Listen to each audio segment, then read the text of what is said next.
जय हिंद दोस्तों, आज हम सीखेंगे त्रिभुज का क्षेत्रफल निकालना। जिसके लिए मैंने 8 अलग अलग जो है त्रिभुज ले लिए हैं। यहाँ पे 8 अलग अलग त्रिभुज। इससे क्या होगा कि आपको जितने भी प्रकार के आपके त्रिभुज है, सभी प्रकार के त्रिभुज का आप क्षेत्रफल निकालना सीख जाओगे। तो आज मैं इस वीडियो में आपको स्टेप बाय स्टेप एक एक करके सभी प्रकार के त्रिभुज और जितने भी फॉर्मूले हैं त्रिभुज का क्षेत्रफल निकालने का, वह सभी फॉर्मूले बताऊँगा और सबको स्टेप बाय स्टेप धीरे धीरे आपको समझाऊँगा। तो चलिए वीडियो को शुरू करते हैं। तो सबसे पहले हम ऐसे त्रिभुज का क्षेत्रफल निकालेंगे। ऐसे त्रिभुज का क्षेत्रफल निकालेंगे जिसका हमें ऑलरेडी जो है पहले से ही ऊंचाई दिया हुआ है।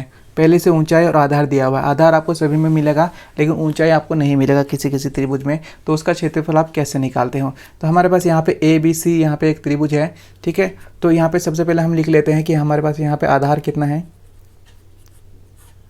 आधार बराबर यहाँ पे 10 सेंटीमीटर दिया हुआ है। ये वाला जो नीचे वाला हिस्सा होता है इसको हम आधार बोलते हैं। और यहाँ पे ऊंचाई दी हुई है 8 सेंटीमीटर। ऊंचाई कितना दिया है वहाँ पे 8 सेंटीमीटर। ऊंचाई हमारे पास यहाँ पे 8 सेंटीमीटर। अब इसका हमें निकालना है क्षेत्रफल। क्षेत्रफल का मतलब होता है इस अंदर के हिस्से में कितना एरिया है। ये अंदर का जो हिस्सा है इसमें कितना एरिया है, इसको हम क्षेत्रफल बोलते हैं। तो इस तरह के त्रिभुज का क्षेत्रफल हम कैसे निकालते हैं, जिसके हमें पहले से आधार दी हुई और ऊंचाई दी हुई हो। तो इसका क्षेत्रफल निकालने का फॉर्मूला होता है 1/2 गुना में आधार गुना में ऊंचाई, ठीक है। ऊंचाई को मैंने यहाँ पे शॉर्ट फॉर्म में लिख दिया है। तो इसका फार्मूला होता है 1/2 गुना में आधार गुना में ऊंचाई। तो यहाँ पे हम फार्मूला लगा लेंगे 1/2 है तो यहाँ पे 1/2 यहाँ पे लिख लेंगे। और आधार की जगह कितना दिया है 10 सेंटीमीटर, तो हम यहाँ पे 10 सेंटीमीटर लिख लेंगे। और ऊंचाई कितना है 8 सेंटीमीटर, तो यहाँ पे हम 8 सेंटीमीटर लिख लेंगे, ठीक है। इसको जो है अब हम सॉल्व कर लेंगे। तो 2 से क्या कट रहा है, 2 से यहाँ पे देख रहे हैं 8 कट रहा है, तो हम 8 को काट देंगे। अब बचा क्या है यहाँ पे 10 गुना में 4, ठीक है। तो 10 गुना में 4 कितना हो जाएगा यहाँ पे 40। अब ये सेंटीमीटर है, यहाँ पे जो सभी यूनिट कितने हैं सेंटीमीटर में है, तो हमें लिख देंगे सेंटीमीटर। क्योंकि ये एक क्षेत्रफल है तो हमें यहाँ पे लिखने का पड़ेगा सेंटीमीटर स्क्वायर। तो इस त्रिभुज ABC का जो क्षेत्रफल है वो कितना हो जाएगा 40 सेंटीमीटर स्क्वायर। मैं आपको और अच्छे से समझा सकूँ इसके लिए मैंने जो एक और भी त्रिभुज लिया है जो सेम इसी तरह का ही है, जिससे आपको बिल्कुल कॉन्सेप्ट बहुत अच्छे से क्लियर हो कि जिस भी त्रिभुज का आपको क्षेत्रफल दिया रहे, जिस भी त्रिभुज का आपके पास जिस भी त्रिभुज का आपके पास ऊंचाई दिया रहे और आधार दिया रहे, तो उसका आप क्षेत्रफल कैसे निकाल सकते हो, ठीक है। तो इसके लिए नेक्स्ट त्रिभुज देखते हैं ABC, ठीक है। और इसका हमें ऊंचाई पहले से ही दिया हुआ है। तो सबसे पहले हम देख लेते हैं कि हमारे पास आधार कितना है, ठीक है। तो हमारे पास आधार बराबर हो जाएगा यहाँ पे 8 सेंटीमीटर दिया हुआ है आधार, तो हम लिख लेंगे यहाँ पे 8 सेंटीमीटर। उसके बाद ऊंचाई देखेंगे, ऊंचाई कितना है हमारे पास। ऊंचाई को मैंने शॉर्ट फॉर्म में लिख दिया है। ऊंचाई हमारे पास यहाँ पे 6 सेंटीमीटर, तो हम यहाँ पे लिख लेंगे 6 सेंटीमीटर, ठीक है। अब हमारे पास आधार है, ऊंचाई है, तो अब हम एक फार्मूला जो मैंने अभी आपको बताया, क्षेत्रफल बराबर 1/2 गुना में आधार गुना में ऊंचाई, ठीक है। इस फार्मूले से जो हम निकाल सकते हैं, जिसमें हमें आधार दिया हो और ऊंचाई दिया हो, ये वाला फार्मूला लगा के हम उसका आसानी से क्षेत्रफल निकाल सकते हैं। तो हम लगा लेंगे 1/2। आधार हमारे पास गिवन है 8 सेंटीमीटर, तो लिख लेंगे हम 8। और ऊंचाई हमारे पास 6 सेंटीमीटर, तो हम लिख लेंगे यहाँ पे 6, ठीक है। उसके बाद हम इसको सॉल्व कर लेंगे। तो जो कटता है उसको यहाँ पे हम क्या करेंगे काट लेंगे। तो 2 से हम देख सकते हैं यहाँ पे 6 कट रहा है, तो 2 तिया कितना हो जाएगा 6 हो जाएगा। बचेगा क्या हमारे पास 8 और 3, तो बचेगा कितना 8 गुना में 3, तो 8 तिया कितना हो जाएगा यहाँ पे 24 लिखना है। और यूनिट क्या है यहाँ पे सेंटीमीटर यूनिट है। यूनिट क्या है सेंटीमीटर, तो हम लिखेंगे सेंटीमीटर। और सेंटीमीटर यहाँ पे स्क्वायर करेंगे क्योंकि यहाँ पे क्षेत्रफल है। मैंने अभी आपको बताया जब क्षेत्रफल होता है तो हम क्या लिखते हैं स्क्वायर लिखते हैं। तो 24 सेंटीमीटर स्क्वायर इस त्रिभुज का क्या हो जाएगा क्षेत्रफल हो जाएगा। ये हमारा आंसर हो जाएगा। तो अब जिस भी त्रिभुज का आपको ऊंचाई और आधार दिया हो उसमें आप ये फॉर्मूला लगा के जो है त्रिभुज का क्षेत्रफल निकाल सकते हैं।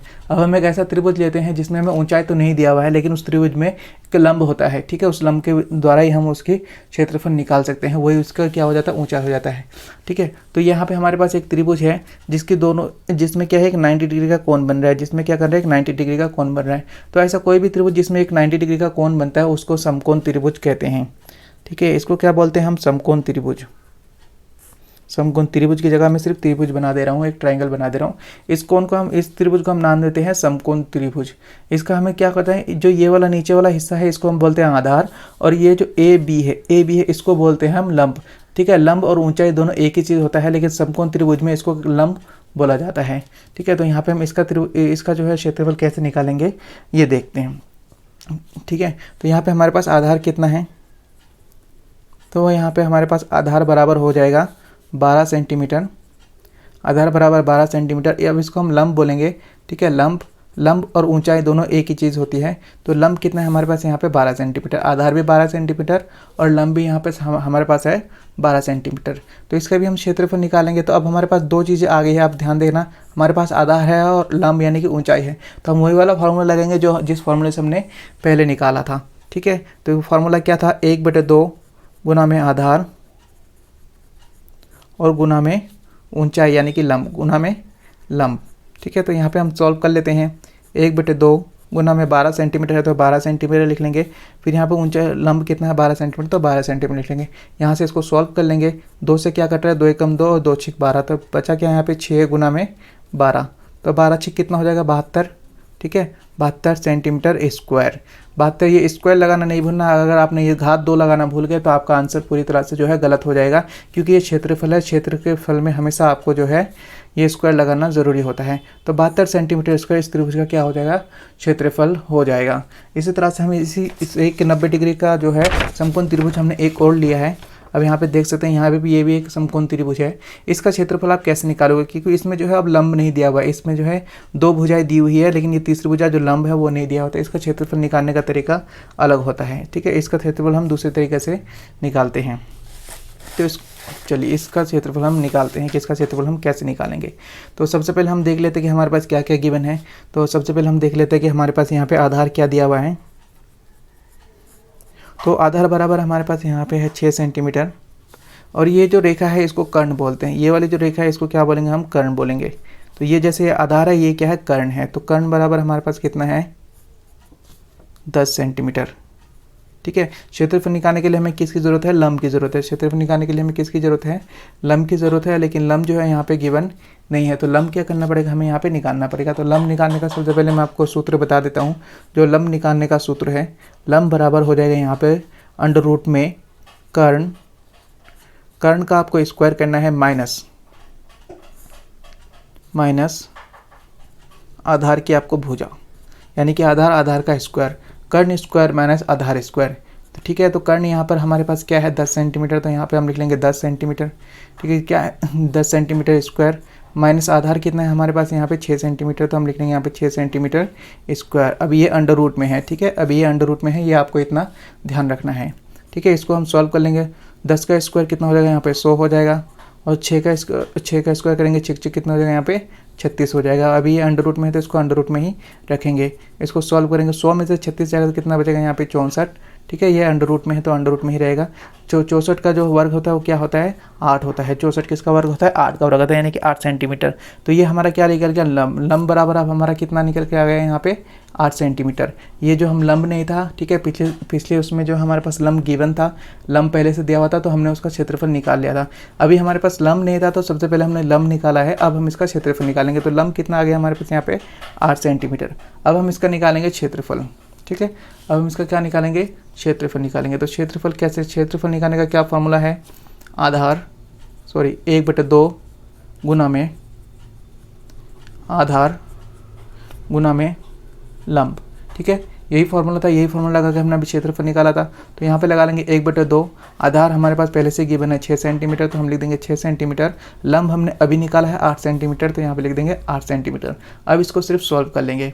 तो 2 से हमारा 6 कट रहा है तो काट देंगे, 2 3 कितना हो जाएगा 6 हो जाएगा, बचेगा कितना 3 गुना में 8, तो 8 3 कितना हो जाएगा यहाँ पे 24। ठीक है, 24 सेंटीमीटर स्क्वायर। स्क्वायर लिखना ना भूले। ठीक है, इसको लिखना भूलेंगे तो आपका पूरा आंसर ही जो है पूरी तरह से गलत हो जाएगा। तो अब हमने इसका क्षेत्रफल जो निकाल लिया है 24 सेंटीमीटर स्क्वायर। मैं इसको एक बार और समझा देता हूँ कि इसमें हमें इतना ज़्यादा कैलकुलेशन क्यों करना पड़ा। देखिए इसमें क्या था, हमें 2 भुजाएं दी हुई थी, इसका कर्ण दिया हुआ था और इसका आधार दिया हुआ था, और यहाँ पे लंब यानी कि ऊंचाई नहीं दिया हुआ था, और ऊंचाई के बगैर जो है आप क्षेत्रफल नहीं निकाल सकते हो। ठीक है, ऊंचाई के बगैर क्षेत्रफल निकालना थोड़ा मुश्किल होता है। तो इसलिए जो है हमने सबसे पहले इसका जो है लंब निकाला। लंब निकालने के बाद फिर हमने क्षेत्रफल का फॉर्मूला लगाया, फॉर्मूला लगा के हमने जो है इसका क्षेत्रफल निकाला। अब हम ऐसा त्रिभुज लेंगे जिसकी जो है तीनों भुजाएं समान है, तीनों भुजाएं समान है, इसको बोलते हैं हम समबाहु त्रिभुज। इस त्रिभुज का नाम क्या होता है, समबाहु त्रिभुज। पहले मैं नाम लिख देता हूँ, समबाहु त्रिभुज की जगह सिर्फ त्रिभुज बना देता हूँ, ठीक है। तो यहाँ पे ये हो गया समबाहु त्रिभुज।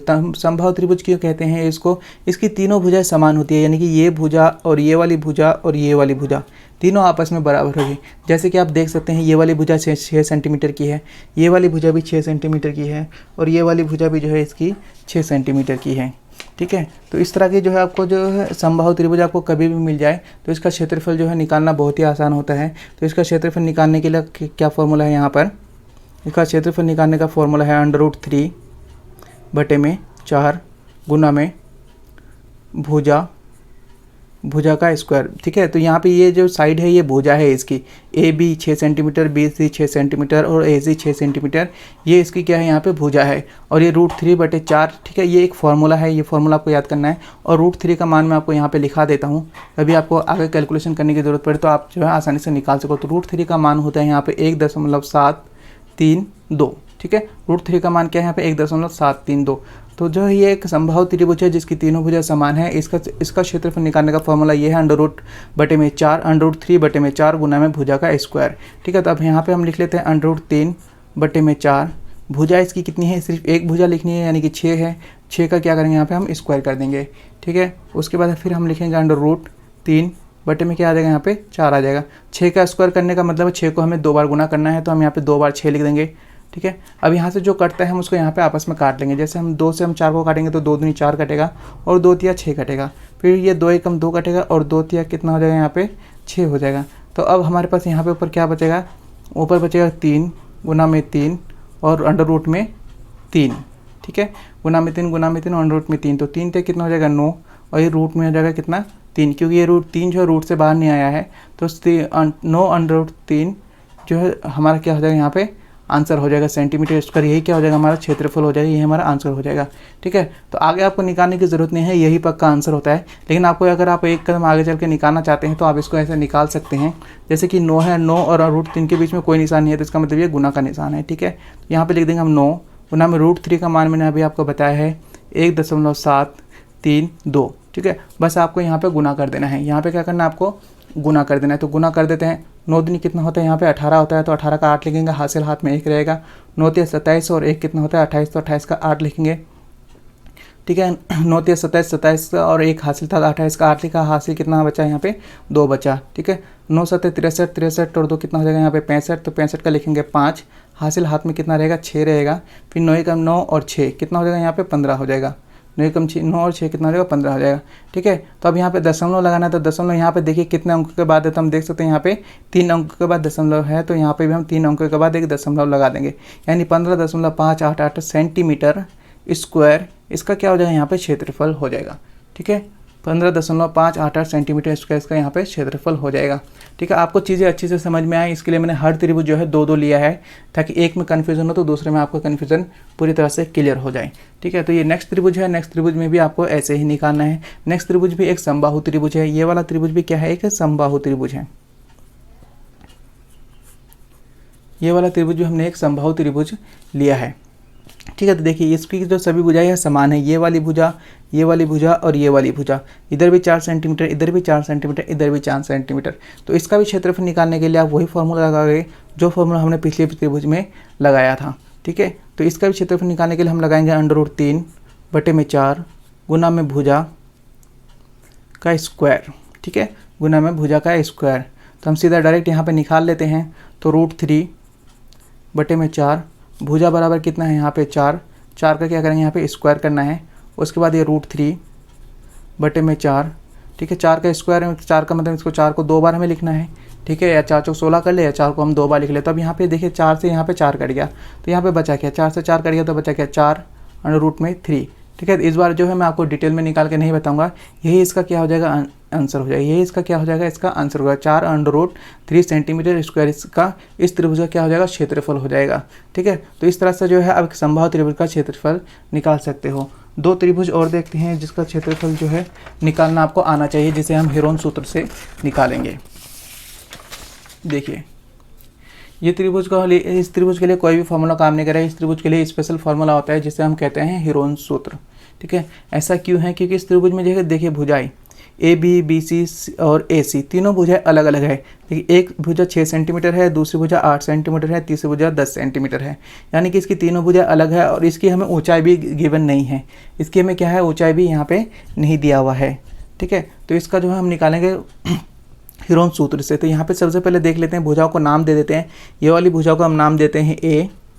ठीक है, ये वाली भुजा को हम नाम देते हैं ए 6 सेंटीमीटर है। इस वाली भुजा का नाम देते हैं हम बी बराबर हो जाएगा 10 सेंटीमीटर। और इस वाली भुजा को हम नाम देते हैं ए सी वाली भुजा को नाम देते हैं हम सी। ठीक है, तो सी बराबर हो जाएगा यहाँ पे 8 सेंटीमीटर। ठीक है, हमने भुजाओं का नाम दे दिया है। अब इस त्रिभुज का जो है हम क्षेत्रफल निकालेंगे। तो हीरोन सूत्र, एक हीरोन सूत्र है। ठीक है, एक बहुत बड़े जो है गणितज्ञ हैं जिन्होंने ये सूत्र दिया है कि अगर कोई आपको ऐसा त्रिभुज मिल जाए जिसके सिर्फ आपको तीनों भुजाएं दी हुई हो और तीनों भुजाएं अलग अलग हो और उसका ऊंचाई भी नहीं हो, तो आप क्षेत्रफल कैसे निकाल सकते हो। तो हीरोन सूत्र से हम जो है हम क्षेत्रफल निकालेंगे। तो हीरोन सूत्र का फॉर्मूला क्या है, हीरोन सूत्र का यहाँ पे फॉर्मूला होता है अंडर रूट। ठीक है, under root S minus S A S minus B S minus C. अब यहाँ पे एस क्या है, ठीक है, तो एस क्या है, यहाँ पे एक सेमी पेरीमीटर है। सेमी पेरीमीटर कहने का मतलब है यहाँ पे अर्ध परिमाप। जैसे हम तीनों भुजाओं को जोड़ते हैं तो सबसे पहले हम निकाल लेते हैं यहाँ पे अर्ध परिमाप। ठीक है, ये होता है अर्ध परिमाप। अर्ध परिमाप को इंग्लिश में एस से डिनोट करते हैं, जो यहाँ पे फॉर्मूले में मैंने लिखा है। तो सबसे पहले परिमाप क्या होता है, जब हम तीनों भुजाओं को जोड़ देते हैं ए प्लस बी प्लस सी।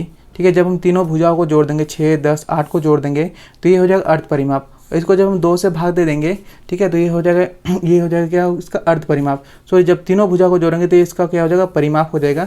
इसको जब 2 से भाग देंगे तो ये हो जाएगा अर्ध परिमाप। ठीक है, तो यहाँ पे ए कितना है 6 सेंटीमीटर, बी है 10 सेंटीमीटर और सी है 8 सेंटीमीटर। बटे में क्या करेंगे, यहाँ पे 2 करेंगे तो 6 और 8 कितना हो जाएगा यहाँ पे 14, 14 और 10 कितना हो जाएगा यहाँ पे 24। तो 24 बटे में क्या है 2 है, तो इसको हम यहाँ पे काट देंगे तो निकल के आएगा हमारा 12 सेंटीमीटर। यानी कि जो एस की वैल्यू है वो हमारी कितने निकल के आई है, 12 सेंटीमीटर। एस की वैल्यू कितने निकल के आई है हमारी यहाँ पे 12 सेंटीमीटर निकल के आई है। ठीक है, तो अब हम जब ये फॉर्मूला है उसी फॉर्मूले से जो है यहाँ पे हम क्या करेंगे, क्षेत्रफल निकालेंगे। उसी फॉर्मूले से क्या करेंगे, यहाँ पे क्षेत्रफल निकालेंगे। ठीक है, तो सबसे पहले अंडर रूट बना लेते हैं। तो यहाँ पे एस है, एस की जगह हम क्या लिखेंगे 12 सेंटीमीटर। एस की जगह हम क्या लिखेंगे 12 सेंटीमीटर। फिर एस माइनस ए था तो यानी कि 12 माइनस 6 हो जाएगा, फिर 12 माइनस 10 हो जाएगा, फिर 12 माइनस 8 हो जाएगा। ये क्यों हो जाएगा, क्योंकि ये फॉर्मूले में है। यहाँ पे फॉर्मूले मैंने आपको लिख दिया है एस माइनस सी, यानी सी की वैल्यू 8 थी तो एस की वैल्यू 12 है। ठीक है, अब इसको आगे और सॉल्व करेंगे अंडर रूट में। तो 12 है तो 12 का 12 ऐसे रहेगा, गुना में 12 में से 6 जाएगा तो 12 में से 6 जाएगा कितना बचेगा 6 बचेगा। फिर 12 में से 10 जाएगा तो कितना बचेगा यहाँ पे 2 बचेगा। फिर 12 में से 8 जाएगा तो कितना बचेगा यहाँ पे 4 बचेगा। ठीक है, इसको आगे और सॉल्व कर लेंगे। तो इसको आगे सॉल्व करने से पहले इनको जो है हमें रूट से बाहर निकालना है। रूट से बाहर निकालने के लिए हमें क्या करना पड़ेगा, इनका गुणनखंड करना पड़ेगा। ठीक है, यानी कि हम जितने टुकड़े हो सकते हैं उतने टुकड़े यहाँ पे करेंगे। तो सबसे पहले हम 12 का टुकड़े करते हैं। ठीक है, तो 12 का टुकड़ा करने के लिए हमें इनकी गुणनखंड करने के लिए हमें क्या करना पड़ेगा, 12 को भाग देना पड़ेगा। तो सबसे पहले छोटी संख्या 2 से भाग देंगे, 2 6 हो जाएगा 12, फिर 2 से भाग देंगे 2 3 हो जाएगा 6, फिर 3 से भाग देंगे यानी कि 1 पे कट जाएगा। तो 12 जो है 12 का गुणनखंड क्या हो जाएगा 2 गुना में 2 गुना में 3। ठीक है, ये क्या हो गया यहाँ पे 12 का गुणनखंड हो गया। उसके बाद हम 6 का गुणनखंड करेंगे। ठीक है, 6 का गुणनखंड कितना हो जाएगा 2 3 6, फिर 3 एकम 3, यानी 6 का गुणनखंड हो जाएगा 2 गुना में 3। ठीक है, 2 का कोई गुणनखंड नहीं तो 2 को हम ऐसे लिख देंगे। 4 का गुणनखंड करके देख लेते हैं। 4 का गुणनखंड क्या हो जाएगा 2। ठीक है, 4 का गुणनखंड 2 दूनी 4, फिर 2 एकम 2, 4 का गुणनखंड हो जाएगा 2 गुना में 2। ये अभी सब जो क्या है ये अंडर रूट में है। ठीक है, तो आपको इन सब का गुना नहीं कर देना है। आपको अगर ऐसे इन सब का गुना कर दोगे तो फिर आंसर आपका गलत हो जाएगा, क्योंकि अंडर रूट में है। अंडर रूट से कोई भी चीज़ जब आप बाहर निकालते हैं तो उसको जोड़े में बाहर निकालते हैं। तो यहाँ पे देखिए यहाँ पे 2 2 है तो 1 2 क्या हो जाएगा यहाँ पे बाहर हो जाएगा। ठीक है, उसके बाद और देखते हैं यहाँ पे 1 2 और यहाँ पे 1 2 है तो फिर 1 2 यहाँ पे बाहर हो जाएगा। फिर और देखते हैं यहाँ पे भी 1 2 है, यहाँ पे भी 1 2 है तो 1 2 और बाहर हो जाएगा। 3 का देखते हैं 1 3 यहाँ पे 1 3 यहाँ पे है, यानी कि इसका भी जोड़ा बन गया तो ये भी बाहर हो जाएगा। ठीक है, अब ये क्या हो चुका है अंडर रूट से बाहर निकल चुका है। ठीक है, इसको हम क्या करें गुना कर देंगे। तो 2 दूनी 4, 4 दूनी 8, 8 से कितना हो जाएगा यहाँ पे 24, यानी कि 24 सेंटीमीटर स्क्वायर इसका क्या हो जाएगा यहाँ पे आंसर हो जाएगा। 24 सेंटीमीटर इसका क्या हो जाएगा यहाँ पे क्षेत्रफल हो जाएगा। ये वाला प्रोसेस थोड़ा लंबा है क्योंकि इस प्रोसेस में जो है त्रिभुज का ऊंचाई नहीं दिया हुआ है हमें और ना ही ये समकोण त्रिभुज है, सिर्फ इसकी भुजाएं दी हुई है और वो भी अलग अलग भुजाएं दी हुई है। इसके लिए जो है हेरोन सूत्र का इस्तेमाल किया जाता है। हेरोन सूत्र का इस्तेमाल करने के लिए आपको थोड़ा ज़्यादा कैलकुलेशन करनी पड़ती है। ये सूत्र आपको बहुत अच्छे से समझ में आया, इसके लिए मैंने एक और त्रिभुज ले लिया है। तो इस त्रिभुज को भी आप बिल्कुल ध्यान से देखिए, अगर इसमें कोई कमी रह गई हो तो आप इसमें जो है 100% गारंटी से सीख जाओगे। तो इस त्रिभुज का हम क्षेत्रफल निकालते हैं। ठीक है, इस त्रिभुज हम क्या करते हैं, अब क्षेत्रफल निकालते हैं। तो सबसे पहले हम ए बी सी मान लेते हैं कि ए बी सी कौन सी भुजा है इसकी। ठीक है, तो ए बराबर यहाँ पे हो जाएगा 8 सेंटीमीटर। ठीक है, बी बराबर हो जाएगा यहाँ पे 12 सेंटीमीटर और सी बराबर हो जाएगा यहाँ पे 10 सेंटीमीटर। इतना तक आपको क्लियर है। उसके बाद हमें क्या निकालना है, इसका अर्धपरिमाप निकालना है, यानी कि एस निकालना है। तो एस निकालने के लिए हम क्या करते थे, ए प्लस बी प्लस सी बटे में क्या करते थे, 2 करते थे। ठीक है, तो ए बी सी यहाँ पे हम जोड़ लेंगे 8 प्लस 12 प्लस 10 और बटे में 2, इनको हम जोड़ लेंगे। 8 और 12 20, 20 और 10 कितना हो जाएगा यहाँ पे 30, 30 बटे में हो जाएगा यहाँ पे 2, इसको हम काट देंगे तो कितना हो जाएगा यहाँ पे 15। ठीक है, तो S बराबर हमारे पास कितना आ गया 15। तो हेरोन सूत्र से हम क्या निकालेंगे, क्षेत्रफल निकालेंगे। हेरोन सूत्र से क्या निकालेंगे, हम क्षेत्रफल निकालेंगे। तो हेरोन सूत्र क्या है, हेरोन सूत्र है under root S minus A S minus B S minus C, ये है हेरोन सूत्र। इसी के जो है हम इसके, अब हमारे पास क्या है, S की भी वैल्यू है, A की वैल्यू है, B की वैल्यू है और C की वैल्यू है, सभी वैल्यू है। सभी वैल्यू जो हम यहाँ पे पुट कर देंगे तो हमारा क्या हो जाएगा, आंसर निकल के आ जाएगा। तो हम यहाँ पे देखते हैं लगा के, तो S बराबर कितना है, यहाँ पे 15 है तो यहाँ पे लिख लेंगे 15। ठीक है, ये अभी अंडर रूट में है तो इसको भी अंडर रूट में ही रहने देंगे। ठीक है, उसके बाद S बराबर है यहाँ पे 15 और A बराबर है यहाँ पे 8 तो 8 लिख लेंगे। उसके बाद S तो बराबर 15, B माइनस B करेंगे तो B है यहाँ पे 12, फिर S है यहाँ पे 15 माइनस C करेंगे तो यहाँ पे हो जाएगा यहाँ पे 10। ठीक है, इसको हम आगे सॉल्व करेंगे। 15 का 15 यहाँ पे ऐसे आ जाएगा, गुना में 15 में से 8 जाएगा तो कितना बचेगा यहाँ पे 7, गुना में 15 में से 12 जाएगा तो कितना बचेगा 3, गुना में 15 में से 10 जाएगा तो कितना बचेगा यहाँ पे 5। ठीक है, ये अभी अंडर रूट में है। अब यहाँ पे हमें देखना है कि हमें गुना नहीं करना है, यहाँ पे अभी देखना है कि इसका गुणनखंड किस किस का कर सकते हैं, क्योंकि जब तक हम अंडर रूट से बाहर नहीं निकलेंगे तब तक हमारा क्वेश्चन का आंसर नहीं निकलेगा। ठीक है, तो यहाँ पे आप देख सकते हैं कि किसका गुणनखंड कर सकते हैं, 5, 3 और 7। ये तीनों क्या है, अभाज्य संख्या है तो इनका कोई गुणनखंड नहीं बन सकता। लेकिन 15 जो है एक भाज्य संख्या है तो इसका हम गुणनखंड निकाल सकते हैं। तो इसका हम क्या करेंगे, गुणनखंड निकालेंगे। तो सबसे पहले इसको 3 से भाग देंगे, क्योंकि 2 से नहीं कटेगा तो 3 से भाग देंगे। तो 3 पंजे हो जाएगा 15, फिर 5 से भाग देंगे तो 5 एकम 5 यानी 3, यानी कि अब 15 की जो वैल्यू है वो जो बाहर आएगा 3, गुना में कितना हो जाएगा 5, 7 का 7 यहाँ पे ऐसे आ जाएगा, 3 ऐसे आ जाएगा और 5 ऐसे आ जाएगा। ये अभी अंडर रूट में है। ठीक है, क्योंकि जब तक ये जोड़ा बना के हम बाहर नहीं निकालेंगे तब देखिए नहीं निकलेगा। तो देख सकते हैं यहाँ पे 1 3 है, 2 और 1 3 यहाँ पे है, यानी कि 3 का जोड़ा बन रहा है तो 3 क्या हो जाएगा यहाँ पे बाहर हो जाएगा। इसी तरह यहाँ पे 5 है, यहाँ पे 5 है, यानी कि 5 का भी जोड़ा बन रहा है तो 5 भी क्या हो जाएगा यहाँ पे बाहर हो जाएगा। लेकिन 7 का जोड़ा नहीं बन रहा है, 7 का जोड़ा यहाँ पे नहीं बन रहा है तो 7 जो है अंडर रूट में ही क्या हो जाएगा, बाहर निकल के आ जाएगा। अब इसको गुना कर लेंगे, 3 पंजे कितना हो जाएगा 15 और रूट में कितना है यहाँ पे 7। ठीक है, तो यहीं बस आपका यहीं पे आपको रोक देना है, यही आपका आंसर हो जाएगा 15 रूट 7, यही आपके ऑप्शन में आपको मिल जाएगा। इसको जो है आगे आपको सॉल्व करने की ज़रूरत नहीं है, यही आपका जो है इस त्रिभुज का क्षेत्रफल हो जाएगा। तो दोस्तों मैंने बहुत मेहनत से ये वीडियो बनाई है, आपको अलग अलग त्रिभुज का क्षेत्रफल मैंने निकाल के दिखाया है, जितने भी फॉर्मूले थे सभी मैंने आपको इस्तेमाल करके देखा है। तो वीडियो को लाइक और अपने दोस्तों को शेयर जरूर करें, और मेरे चैनल पर नए हैं तो चैनल को सब्सक्राइब जरूर करें ताकि मेरी हर वीडियो आप तक पहले पहुँचे। तो मिलते हैं नेक्स्ट वीडियो में, तब तक के लिए जय हिंद, धन्यवाद।